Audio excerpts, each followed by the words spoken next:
Hi, I'm Frank Tybush. I'm a filmmaker and I'm interested in history. Work brought me to Fells Point, a historic district in Baltimore, Maryland. It's one of the oldest communities in the country, and all around you see history being preserved and history dying. That got me thinking, how do people save history at risk? Hi, and welcome to the next episode of History at Risk. Last episode, I mentioned we'd be searching out the wildlife of Fells Point. Well, as we were filming that episode, a topic just kind of dropped in our lap, and I couldn't wait to show it to you. I'm going to bring on our producer because she was really the driving force behind it. Jacquie, meet the world. Hey. World, meet Jacquie. This is our producer. Thank you, Frank. Could you talk a little bit about what's going to be going on in your backyard? Well, a little bit of history. I have this friend, Scott Gordon, who owns Word Wizards. It's a transcription service in DC. And he has a very interesting hobby. He digs up privies in people's backyards. Privies like outhouses? Yes. Okay. These are old houses, and before the 1940s, I think, everybody had a privy. They didn't have indoor plumbing. And apparently, these privies were not just used for what you're thinking of, but they were kind of a garbage dump, too, and people find very interesting things in them. So Scott has this whole team of people he works with, and they dig up privies and they find historic elements, and they have people they work with out of New York to help put plates back together and identify. Oh, wow. They have they do archaeological information for you. It's a big science almost. And that's a science I've never heard of. So we're going to go check this out, aren't we? Yeah, because I mean, my goal for this was to renovate my backyard. I had a garden in the wrong place, and I had a huge tree that I wanted to get rid of. And so they're going to totally dig up my backyard, and I'm going to be happy about it. Excellent. Well, let's go. Okay. Hi, thank you for talking with me today. We are here in our producer's backyard, actually, and you're doing something interesting. And what is that you're doing? We are looking for old bottles and a little bit of the material culture of Fells Point in Baltimore. Now, you're digging in the backyard, but I had heard that there's a specific thing you're digging in. You want me to cut to the chase? Cut to the chase. All right. Effectively, up until about 1900, every house in Baltimore had a privy. And what we're doing is digging out the old privy, the old outhouse. And in this situation, down in Fells Point, they go back to the 1700s, and we find relics and bottles in them up until the turn of the century.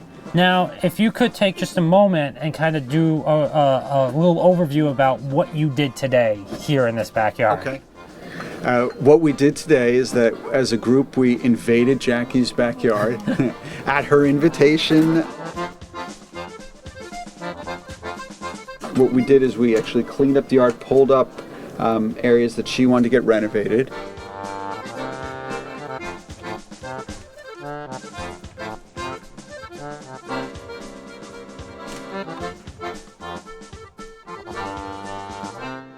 And then I used, a number of us, we used a probe to figure out the dimensions of this privy, and also a second privy over there, figure out the dimensions. Okay. And then we cleaned up the yard, tarped it to make it nice and neat. We brought in a bunch of buckets, and we slowly excavated with shovels, and then we switched to tools that were less, wouldn't do damage to the bottles and other artifacts.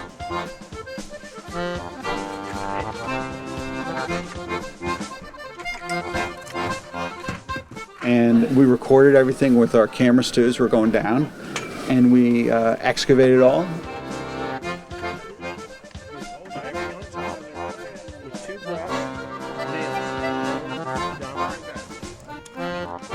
And then we're putting it back and tamping it down, and it actually, we hope, it'll look better than when we started. Wow.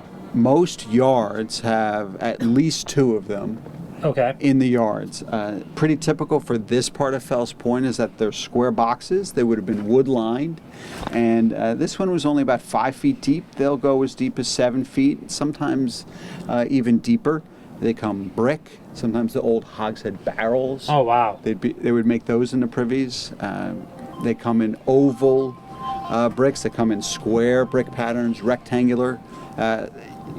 Baltimore is known for a huge variety of different kinds of privies. Now, when you're looking, are you able to? I'm assuming a lot of the wood is probably rotted away, but are you able to still see the structure that was used to be there? Well, and what we did here, the answer is yes. We do see the structure. The wood is rotted off, but we can actually discern sort of a different texture and color when you hit the wood walls. And the other thing is that the roots from all the plants around here will go down and try to eat away at all of the wood walls. And when you're digging, you can actually find sort of a web of roots that tells you when you hit the edge of a privy that's made of wood. Okay. Now, I guess this is the question, you probably hear this a lot, but why would a privy hold relics in it?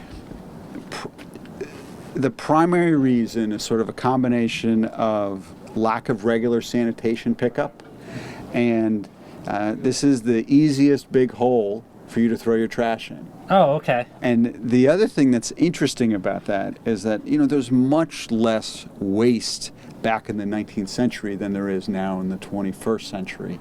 We don't have they didn't have the plastics, they didn't have a lot of the metal composites, very basic, generally organic materials got thrown in, but mixed in where it was pottery, which survives very well, different kinds of ceramics, so they could be stoneware, it could be transferware. The other thing that you often find are glass vessels. So that could be any kind. So they could be bottles, they could be jars, they could be cups. Huh. And the bottles also, they really, what's remarkable about them is oftentimes they're embossed with where they're from or what they contained. And so today we actually found a fair number of bottles that say Baltimore. Here's one. Mike has handed me one. This one is a bottle called C.A. Cole and Company, and C.F. Brown was also a maker with them. It's called a 10-pin soda, and at the top you can see it says Baltimore. Oh yeah. And then it has the address, number 118 North Howard Street. So they would mark every bottle with an address? These were return, so deposit and then return. And you would get return on deposit. And you have to bring it back to the store you got it from. And I don't know that precisely, but the story is that the contents of the bottle might be 3 cents, but the bottle is worth a penny. Huh. So, there was really incentive to bring it back. For some reason, we think that the houses down here in Baltimore, in this part of Baltimore, they weren't dipped, the privies were not dipped out as regularly. Okay. And the other thing is that there seemed to be, it was pretty hectic down here. I mean, this was a huge commercial port. And what is remarkable is that I think there were a lot of places of houses of ill repute, bars. We've heard that before about this area. And I think that in those situations, people, they didn't care about the penny. They were in town for a day and they just throw it back. Huh. And so, the notion that these are return deposit bottles, the place that you find these is really in this part of Baltimore and in West Baltimore, where it's pretty old. Okay. But that's why we sort of focus on houses that predate 1870s, so that we can have a shot of finding bottles like this. Oh, sorry. No, I was just going to say, but, it's more than just the bottles, because if you look at what we found, we're interested in the whole story that comes out of this. And one of the things, a lot of us are members of the Baltimore Bottle Club and the Potomac Bottle Club out of Washington, D.C. And between those two clubs, there's a pretty prolific number of writers who write stories about what they're finding. And really?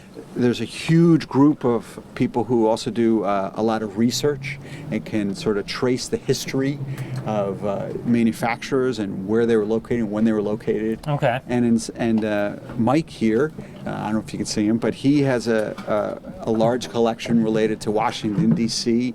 in terms of soda bottles of this nature, and he's really pieced together a remarkable timeline that tells the story of beer manufacturers and soda manufacturers in Washington, D.C. Really? From its earliest inception. And that was from bottles that you got from privies? Well, there's a out of antique stores, on eBay, people out of old houses. I mean, all of these houses here, when they get renovated, bottles come out of the walls. Really? And there's a ready market. People, I mean, they're beautiful. They're in some respects, I often view them as an industrial folk art.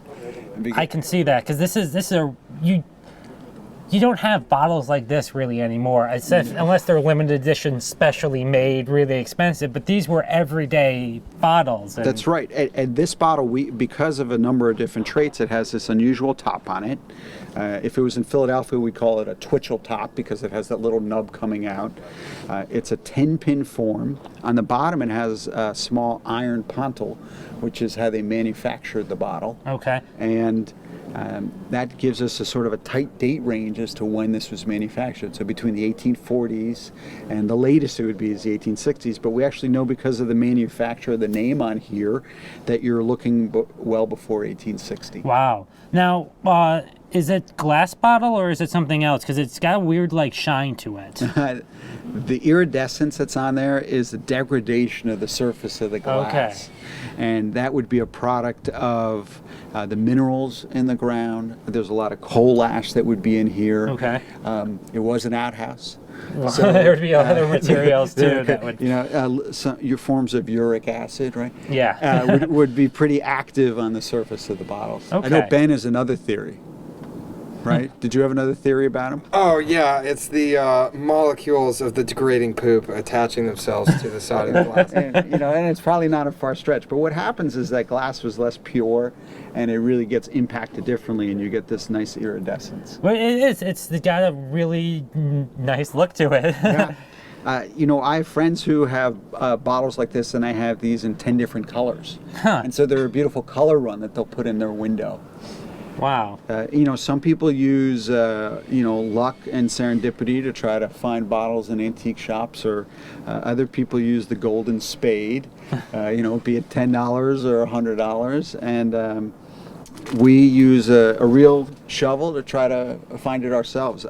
I for one, don't buy any bottles at all, because to me it's about capturing the history. Yeah. And I've written a fair number of articles about digging, and a fair number about Baltimore.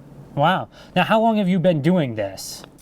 I've been doing it since bottle digging, privy digging, I've been doing since I was 12 years old. Wow. I grew up in the Hudson River Valley, and a little town called Ossining, which is now, which was Sing Sing back before. Sing Sing prison is there. And for a long, long time, used to just during my lunch break at school, there was a lot of urban renewal going on, and they were bulldozing everything. And I'd go to the sites and I'd dig for an hour in the old privies that the guys would stop for lunch, and they'd let me go dig the privy. Oh, that's cool. Now this might seem like an odd question, but is this something popular? Do a lot of people dig in privies? I think that the return on an investment for what you might get is pretty low. So part of it is you have to enjoy hanging out with your friends. You have to be willing to get dirty, and you really, it's an adventure to try to find what's here. But it's also about I think a mutual respect for the history that's been here, and sort of wanting to have a connection with the past. I mean, history is very ephemeral. And when you're digging something that's coming out of the ground that hasn't seen the light of day in 160 years, to me, it's a remarkable feeling. And I think I speak for everybody here. That's why we're here. I can imagine that. If you're digging out these privies of all these different properties, what are the sort of things you can learn about the properties that you're digging in? In advance of coming here, I actually consulted with another really phenomenal researcher and somebody who has a real passion for the history of Baltimore, a guy named Chris Rowell.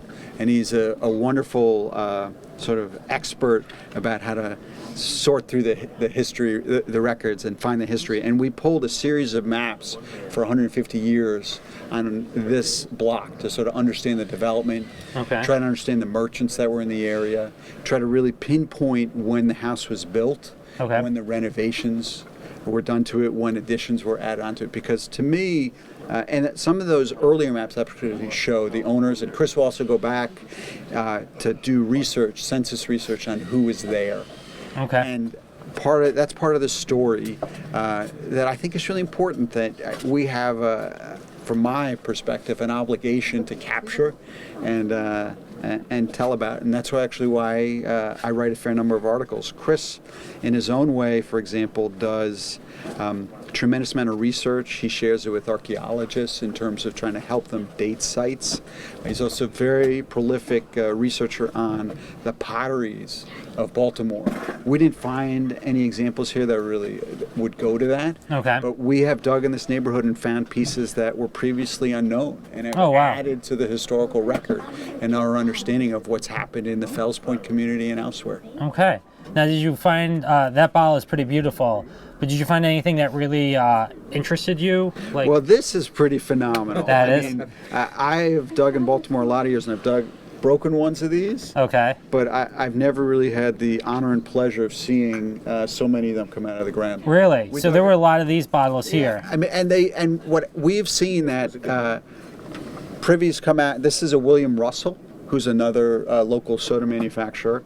What we've seen is that when you get one torpedo in Baltimore, you tend to get a whole bunch of them. Okay. And that's really exciting for all of us. And does that saying? Oh, sorry. No. It's few and far between. I mean, I've dug a lot of bottles here in Baltimore. I get permission from a lot of folks who are doing renovation. A lot of the big construction sites have, liability and issues, and we have contractors insurance to address all of that. And we get into those sites, and we've dug a lot of holes. And these, I've only heard of maybe 100 of these being dug over the last decade. So you found, 2 there. Did you find any more? How many more do we have? I think 4 more. 4 more. Wow. I mean, some of them are damaged, but we don't care. We'll use a glass epoxy and fix them and put them in the window. So does that say anything to you about this property? It says to me, we start out with the notion of possibility of cat houses and things, and we'll go do some more research, but there was most likely some sort of business proprietor here. Okay. And be it some sort of food place or a cat house or any number of things. And I think that people cared a little less about return on deposit. Okay. Well, it's nice to know that my producer might now live in a house of ill repute. Well, thank you very much for talking with us. Absolutely. And thank you. Not going to take up... Thank you to your producer. Well, and thank you. Thanks, and Jackie. we will not take up any more of your time and let you get back to it. It's our pleasure. So, thank you.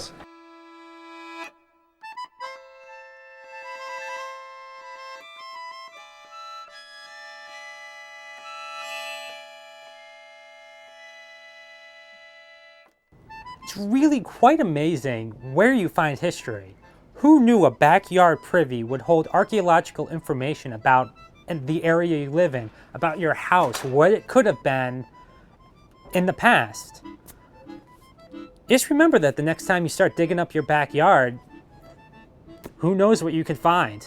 Now, next episode, I swear, we'll actually talk about the wildlife of Fells Point. See you then.